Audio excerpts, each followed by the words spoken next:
Biglang bumaba ang grades ng anak mo. Baka magulat ka sa totoong dahilan niya. Yan ay si Thomas na kailangan niya ng tulong.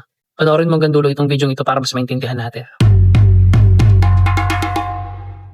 New day, new parenting content na naman po tayo guys. Sino po sa atin dito ang nakakaranas na bilang bumagsak ang grades ng anak mo? Kahit dati naman siyang nagtatap sa klase. Ano yung una natin sasabihin? Wala kasing ginawa kong mag-cellphone. Kasinahin mo lang ang pera ko sa pagpapakaras eh. Pero ang katotohanan pong ito ang sasampal sa atin. Bigla bang bumaba ang grades ng anak mo? Baka magulat ka sa totoong dahilan niyan. Baka ang totoong dahilan niyan, daddy at mommy, hindi lang dahil sa test paper niya, kundi nasa isip niya. Pababa ng grades ng anak mo ay isang pinakamalakas na senyales ng undiagnosed depression, undiagnosed anxiety, o matinding stress. Hindi po siya tamad. Nahirapan lang siyang mag-focus dahil sa bigat ng emosyon niya. Agad-agaran, kailangan po natin magbigay ng lunas, hindi po ng pressure. 4 na senyales po na mental health ang problem niya. Palitan po natin guys ang galit sa pag-unawa. Tingnan natin ang mga senyales na ito sa likod ng pagbagsak ng grades niya. Gamitin natin guys ang lunas lesson. L-U-N-A-S. First letter natin guys, L or lakas. Dahil sa pagkawala ng lakas o enerhiya ng anak mo. Magugulat ka, hindi na siya gumigising na maaga, lagi na siyang inaantok, at hindi natatapos yung mga gawaing bahay niya o kaya yung school assignments niya.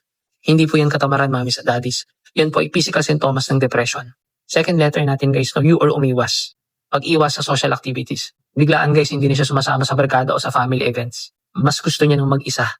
Tandaan po natin na ang social withdrawal ay warning sign na may mabigat yung pinagdadaanan. Third letter natin guys, N or nutrition. Pagbaba sa nutrition o timbang ng anak mo. Bigla-bigla guys, lumakas siyang kumain. O kaya naman wala siyang gana. Ang malaking pagbabago po sa timbang ng anak mo, direktang epekto ng matinding stress o anxiety. Third letter natin guys, no, A o asikaso. Kakulangan sa pag-aasikaso sa sarili. Yan yung hindi na siya nag-aayos, nagkukulang na siya sa kalinisan sa sarili niya, wala na siyang paki sa itsura niya. Yan po isa na pagkawala ng interes sa buhay at sa sarili. Last letter natin guys, no, S or sleep. Sobrang pagbabago sa sleep pattern ng anak mo. Yan yung maghapon siya natutulog, pero gising sa gabi.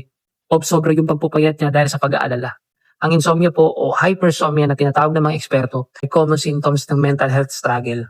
Kaya guys, ang lunas po niyan, hindi po sa pagdadagdag ng tutor o magtuturo sa anak mo, kundi sa pagmamahal at professional na tulong.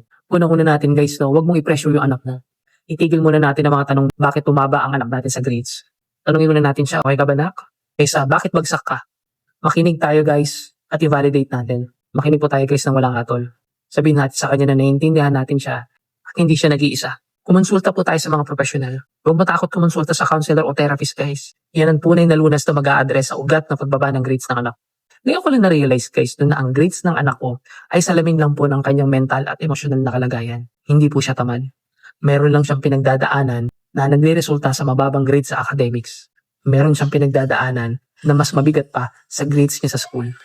Kaya ang lesson learned ko guys, unahin natin ang kalusugan ng utak ng anak natin bago ang grades niya. Gamitin po natin, nabanggit natin kaninong lunas lesson para ma-identify kung depression ang problema ng anak mo. At mabigay din tayo ng tamang suporta. Kaya tandaan po natin daddies at mommies, ang sagot sa tanong na bigla bang bumaba ang grades ng anak mo, kung ito po ay depression at anxiety na hindi mo nakikita, tandaan po natin, ang grades ay sintomas lamang. Agad-agad po tayong umaksyon. I-guide natin ang anak natin at maging detective tayo sa lunas lesson na sinabi natin kanina. Ikaw daddy at mommy, haling senyales sa lunas lesson ang nakita mo sa anak mo bago bumagsak ang grades niya. Share mo na may experience mo para makatulong rin sa iba.